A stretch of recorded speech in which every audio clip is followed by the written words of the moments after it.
Ukraine has launched what appears to be the biggest wave of airstrikes into Russia since the start of the war. Moscow says 6 regions have been hit by drone attacks overnight.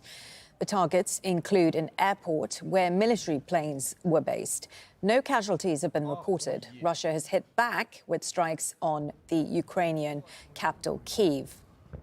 Here's the 6 regions in Russia that Ukrainians were able to hit. Pskov region near the Estonian border suffered the most damage. And then a large fire broke out at an airport. Other regions reported minimal damage, with most drones shot down. Russia's attack on Kyiv killed at least 2 people. Let's go to Dorsa Jabbari, who's live for us in St Petersburg. Dorsa, what is Russia saying about this attack? Well, we got an update from officials here. The main attack that took place in Pskov region, which is about 300 kilometers southwest of St Petersburg. And it's about 200 kilometers from the border with NATO member Estonia. According to officials, there were 4 military transport planes that were damaged in that attack, and there was some damage as well to the runway of the airport, which continues to remain closed, according to the local governor of Pskov region. We also understand that attacks took place in Moscow region, forcing officials to close down all 4 major airports in the capital overnight for a brief period of time, where a number of flights were diverted, but they've since reopened.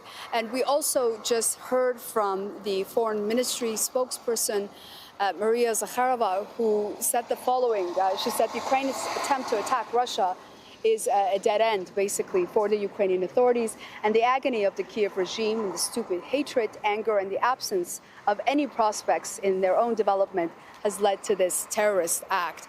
The feeling here is that this is one of the most brazen attacks on Russian territory since the start of the so-called special military operation, which began in February of 2022. We are waiting to get a full briefing from the Russian Defense Ministry in the coming hours about those attacks that the Ukrainians are claiming Russia carried out overnight. Dorsa Jabbari there for us in St Petersburg. Let's go to Rob McBride, who's in Kyiv for us. Rob, have the Ukrainians actually admitted responsibility for these attacks on Russia overnight? Yeah, I mean, as always, the Ukrainian authorities never comment directly on these attacks, which they describe, including this one, as merely accidents happening on Russian territory. But the administration here, including Vladimir Zelensky, the president, have said that Russian air bases do present legitimate targets. And it does follow a pattern now, a surge, an uptick in attacks on Russian air bases, not only air bases in occupied Crimea, but also in Russia itself.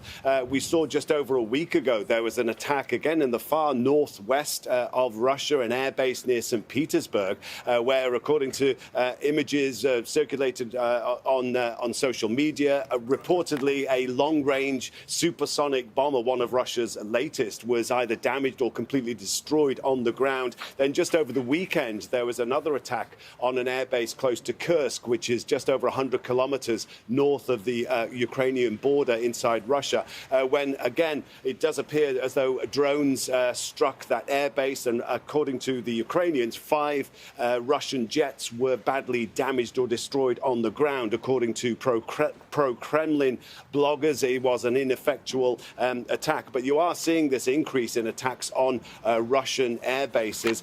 The attack on the Kursk air base could well have been launched from drones launched from inside Ukraine. But these attacks in the far northwest of Russia, it does make it appear as though it's unlikely, it seems, as though a drone could get that far from Ukrainian territory all the way across Russian territory to strike these targets. There is the possibility that these could have been launched by smaller drones by groups inside Russia itself. OK, thank you for that. Rob McBride there for us in Kyiv.